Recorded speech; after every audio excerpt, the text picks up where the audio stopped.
সরাসরি আমাদের প্রতিনিধি অতনু হালদার রয়েছেন আমাদের সঙ্গে। অতনু, 30শে আগস্ট মুচিপাড়া, এরপর গতকাল দেখলাম আমরা যেভাবে গুলশান কলোনিতে অস্ত্র হাতে তাণ্ডব চালালো দুষ্কৃতীরা। এর আগে এই 101 নম্বর ওয়ার্ডেই কিন্তু সুশান্ত ঘোষের ওপর হামলার ঘটনা ঘটেছিল। বারবার করে এই ধরনের ঘটনা ঘটছে, কোথায় শহরে নিরাপত্তা? দেখো, প্রথমেই যেটা বলবো, দুটো ঘটনাতেই গ্রেপ্তার হয়েছিল। মুচিপাড়া ঘটনাতেও দুজন গ্রেপ্তার হয়েছিল, আর গুলশান কলোনির ঘটনাতেও এখন পর্যন্ত জড়িত সন্দেহে 3 জনকে গ্রেপ্তার করা হয়েছে। কিন্তু প্রশ্ন এটা নয়, প্রথমে আসি গুলশান কলোনির ঘটনা। সেটা হচ্ছে, গুলশান কলোনিতে কালকে ঘটনা একবার নয়, দুবার ঘটেছে। প্রথমে তো ঘটেছে রাত্রির বেলায়, এই 10টা 11টা এরকম একটা সময়, যে সময় ঘটনা ঘটার পর ভোর রাতে আবার ঘটনা ঘটেছে। এখন প্রশ্ন হচ্ছে, একই জায়গায় একই দিনে পর পর দুবার এই ঘটনা ঘটে কি করে? তাহলে সাধারণ মানুষের নিরাপত্তা কোথায়, পুলিশের সক্রিয়তা কোথায়? এই সমস্ত প্রশ্নগুলো বিভিন্ন মহল থেকে উঠছে। তার কারণটা কি? তার কারণ হচ্ছে, গুলশান কলোনি এইরকম একটা জায়গায়, সেখানে আমরা দেখলাম যে অস্ত্র হাতে দুষ্কৃতীরা রীতিমতো দাপিয়ে বেড়ালো। কেউ চপার হাতে, কেউ আগ্নেয়াস্ত্র হাতে রীতিমতো দাপিয়ে বেড়ালো। এলাকা জুড়ে তাণ্ডব চালানোর পর তারপর নিশ্চিন্তে তারা বেরিয়ে গেল। কেউ তাদের আটকানোর সাহস পর্যন্ত করলো না, এবং তারপরেও পুলিশের সেরকম কোনো অ্যাক্টিভিটি দেখা গেল না। এবং পুলিশের যদি সেরকম অ্যাক্টিভিটি থাকতো, তাহলে এখন প্রশ্ন উঠছে যে ওই একই জায়গায় আবার কি ভোর রাতে হামলার ঘটনা ঘটতো? দুষ্কৃতীরা কতটা বেপরোয়া হয়ে গেছে, কতটা এলাকা দখলের লড়াইয়ে নেমে তারা এলাকায় কতটা দাপিয়ে বেড়াচ্ছে, সেখানে পুলিশ কী করছে? এই প্রশ্ন উঠছে। এই প্রশ্ন উঠছে এই কারণে, তার কারণ একই জায়গায় ঘটনা ঘটলো একই দিনে, কয়েক ঘন্টার ব্যবধানে পরপর দুবার। প্রথমবার নয় অতর্কিত ঘটনা ঘটে গেছে, কিন্তু দ্বিতীয়বার ঘটনা ঘটে কোথায়? কিভাবে ঘটনা ঘটে? সেই একই জায়গায় কিভাবে ঘটনা ঘটে? তাহলে পুলিশ কি করছিল? তাহলে প্রথমবার ঘটনা ঘটার পরেও কি পুলিশ সতর্ক হয়নি? পুলিশ যদি সতর্ক হতো, তাহলে পরে দ্বিতীয়বার কি সেখানে ঘটনা ঘটতে পারতো?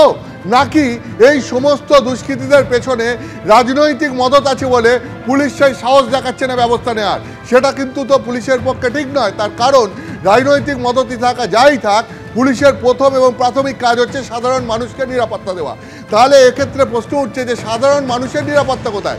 এলাকায় যদি দুষ্কৃতীরা এইভাবে চপার হাতে, আগ্নেয়াস্ত্র হাতে দাপিয়ে বেড়ায়, দফায় দফায় একই দিনে কয়েক ঘন্টার ব্যবধানে দাপিয়ে বেড়ায়, তাহলে মানুষ পুলিশের ওপর আস্থা রাখবে কি করে? এই এলাকার আইন শৃঙ্খলা নিয়ন্ত্রণে রাখা তো পুলিশের কাজ। ফলে স্বাভাবিকভাবেই প্রশ্ন উঠছে যে একই জায়গায় দুষ্কৃতীরা যেভাবে কয়েক ঘন্টার ব্যবধানে কালকে রাতে দাপিয়ে বেড়ালো, তারপরে তো বোঝা যাচ্ছে না যে এলাকা কাদের শাসনে রয়েছে, দুষ্কৃতীদের শাসনে নাকি পুলিশের শাসনে। ফলে স্বাভাবিকভাবেই আইন শৃঙ্খলা নিয়ে সার্বিকভাবে প্রশ্ন উঠছে। এবং এরপরে আমি তোমাকে দ্বিতীয় যেটায় আসি, যে 2 সপ্তাহের মধ্যে এই কলকাতা শহরে আমরা 2 জায়গায় 2 প্রান্তে একই ছবি দেখলাম। প্রথম ছবি কোথায় দেখলাম? 30শে আগস্ট ভোর রাতে, সেটা দেখলাম আমরা মুচিপাড়ায়।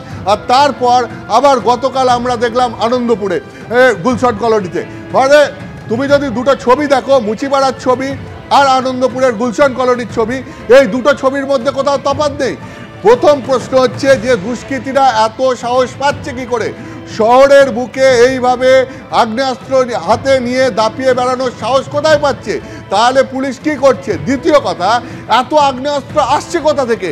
যদি আগ্নেয়াস্ত্র নাই আসবে, মানে নিশ্চয়ই তো কোথাও থেকে আসছে, না হলে পরে দুষ্কৃতীদের হাতে এত আগ্নেয়াস্ত্র পৌঁছাচ্ছে কোথায়? তাহলে এই যে আগ্নেয়াস্ত্রর, এই বেআইনি আগ্নেয়াস্ত্রের যে বিপুল কারবার চলছে, সেক্ষেত্রেও প্রশ্ন উঠবে তাহলে পুলিশ কি করছে? ফলে আমি তোমাকে বলছি, 2 সপ্তাহের মধ্যে দুটো ঘটনা, প্রথমে মুচিপাড়া, তারপর আনন্দপুর, যে ছবি কলকাতা শহরের বুকে দেখা গেল, তাতে কলকাতা পুলিশের ভূমিকা নিয়ে প্রশ্ন উঠছে। ভর সন্ধ্যা থেকে গভীর রাত বারবার গুলশান কলোনিতে দুষ্কৃতী দৌরাত্ম্য, আগ্নেয়াস্ত্র হাতে দীর্ঘ সময় ধরে দাপিয়ে বেড়ালো দুষ্কৃতীরা।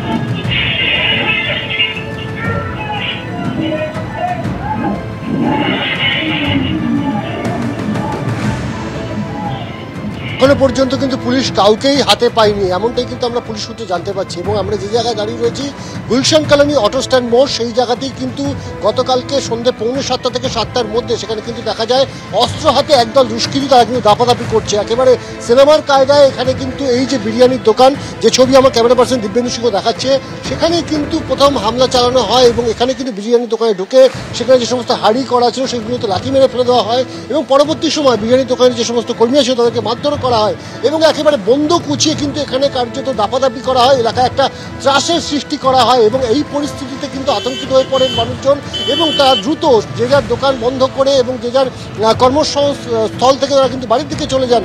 স্বাভাবিকভাবে একটা আতঙ্কের পরিবেশ তৈরি হয়। কিন্তু এখনো পর্যন্ত যেটা জানা যাচ্ছে যে এই ঘটনায় যে 3টি বাইকে করে মোট 9 জন দুষ্কৃতী তারা ঘটনাস্থলে এসেছিল, যে নামগুলো পাওয়া যাচ্ছে তার মধ্যে মিনি ফিরোজ, সাদিদ, মুস্তাফা, আত্মারাম, নামুন, ছোটা রাজা, শাহবাজ, সাজিদ এবং মধু, এই 9 জনের নাম কিন্তু এখনো পর্যন্ত প্রকাশ্যে এসেছে। এবং এর মধ্যে মিনি ফিরোজ যে নামটা কিন্তু বারবার করে উঠে আসছে, মিনি ফিরোজ কিন্তু একসময় গুলশান কলোনি এলাকাতেই থাকতো, তার এখানে কিন্তু যথেষ্ট দাপট ছিল।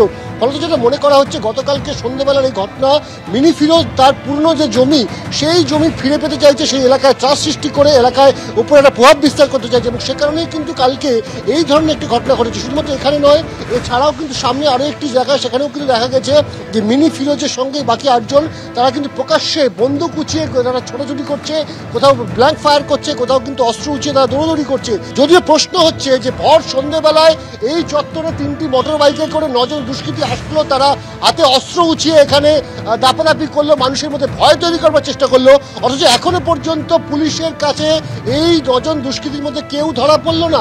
এবং তার থেকে সবচেয়ে বড় প্রশ্ন যে পুলিশ কতটা ইনঅ্যাক্টিভ থাকলে এটা করার সাহস দেখায় দুষ্কৃতীরা। এইরকম একটা পরিবেশ তৈরি হয়েছে, ফলত প্রশ্ন উঠছে কিন্তু পুলিশের ভূমিকা নিয়েও। গতকাল গুলশান কলোনি অটো স্ট্যান্ড মোড়ে এভাবে অস্ত্র নিয়ে দাপাদাপি চলেছিল। আর 30শে অগস্টের ঘটনা নিশ্চয়ই আপনাদের মনে আছে, মুচিপাড়ায় অস্ত্র হাতে কিভাবে দাপিয়ে বেরিয়েছিল দুষ্কৃতীরা। খাস কলকাতায় এভাবে অস্ত্রধারী দুষ্কৃতীরা তাণ্ডব চালিয়েছিল, প্রকাশ্যে বন্দুক হাতে দাপাদাপি করতে দেখা যায় দুষ্কৃতীদের। আর ঠিক গতকাল ভর সন্ধ্যায় ঘটনা, যখন এভাবে আগ্নেয়াস্ত্র উঁচিয়ে দুষ্কৃতীরা বাইক নিয়ে তাণ্ডব চালালো, আবার ফিরে এলো, বোমাবাজি করলো।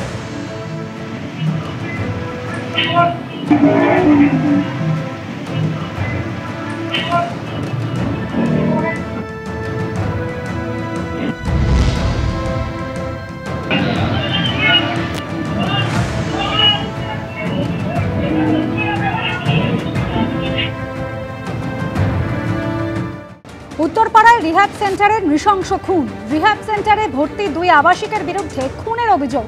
সেন্টারে কর্ণধারকে ভারী বস্তু দিয়ে মাথা আঘাত করে খুনের অভিযোগ।